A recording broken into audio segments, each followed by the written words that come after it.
XTC is the latest phenomenon in the British New Wave invasion. They describe themselves as being dumb country boys trying to be clever, but fans in Toronto take them a little more seriously. They're bigger here than anywhere else in the world. Although XTC's music generates a genuine British type of energy, their witty, intricate songs are a far cry from New Wave slash and burn. The latest album, Drums and Wires, has become a commercial success for the band. It's moving up the charts fast, and the single, Making Plans for Nigel, already holds a strong position. XTC's music has definitely taken a turn for the better, and that can be attributed to a change in the band's personnel. You sort of fancy yourself as a surgeon, though, don't you, when it comes to taking apart songs, as you did with Drums and Wires? You've taken that apart. Yes, somebody gives me a book, and the first thing I remove is the appendix. Was that in Hard Day's Night or not? Anybody remember? I just like carving the music up. I just have a. Some people have got a pile it up mentality. I've got a take it away mentality. Sort of one of these people that mentally strips women in the street. I mean, second-class citizens that they are. He's not going to do anything next year, and he's not going to play a note. No, that's how minimalist it's going to get. You're very much a believer in devolution, aren't you? Stripping away of all these overdubs that people are doing. No, that's not devolution. What is devolution to you? Devolution is some stupid crap that a band from Akron with nothing else going for them have thought up. I'm sorry, it's all propaganda. But you are sort of against all the overlaying and spectacular stage shows that a lot of the, dinosaurs, if you will, of rock put on. I'm just against the circusy stuff of... any circusy stuff. Devo are just as bad as Led Zeppelin with lasers and dry ice. I got nothing against Devo. They make good films. Yeah, they make good films. Their films are better than that. They entertain me. They're good in one dimension, but not in three. Some albums.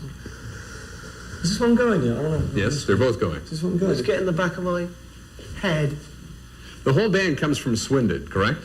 Yes. Now, isn't that the home of the, shall we say, infamous Penhill Mutants?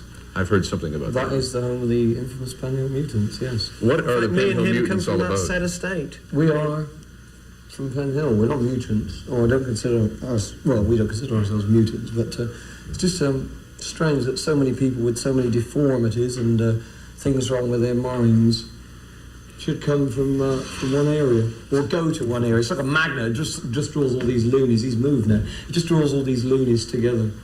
And it's amazing. I mean, in the street I was in alone, it was just cram-packed with... You get all sorts of women. Yeah, the Penhill Mutants, I mean, I can tell you about Bertie Davis, who lived at 24 Tilshead Walk, and he used to keep his grandmother in a chair permanently and wheel her about Penhill. I mean, she was dead, but it's all part of it. And she had a dead dog on her lap as well, which after she sort of got buried, he used to drag her about the streets in front of the traffic, you know. Things like that. Sounds like a wonderful place to grow up. Well-adjusted sort of estate, you know.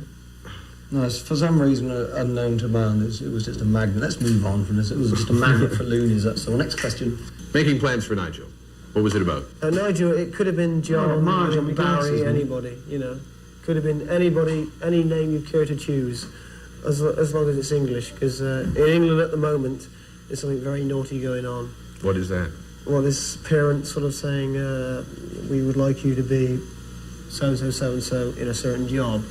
You see what I mean? Mm-hmm. But they personally would not like to see themselves in that job, if you see what I mean. Gotcha. So it's a case of bullying by the parents. And that's all it's about. Bullying. No sort of, no deepness at all. That's, Nigel's just a basic kid who's just being pushed around and pushed into something he didn't want to do. What did your parents want you to do? They wanted me to become whatever I wanted to become. Video. No, I'm sure they didn't. They didn't want me standing here interviewing. They didn't want you interviewing. My mum wanted me to be a commercial artist. I mean, not this sort of commercial artist, you know, drawing chappy. My dad wanted me to join the Navy and see the world and have fun with men.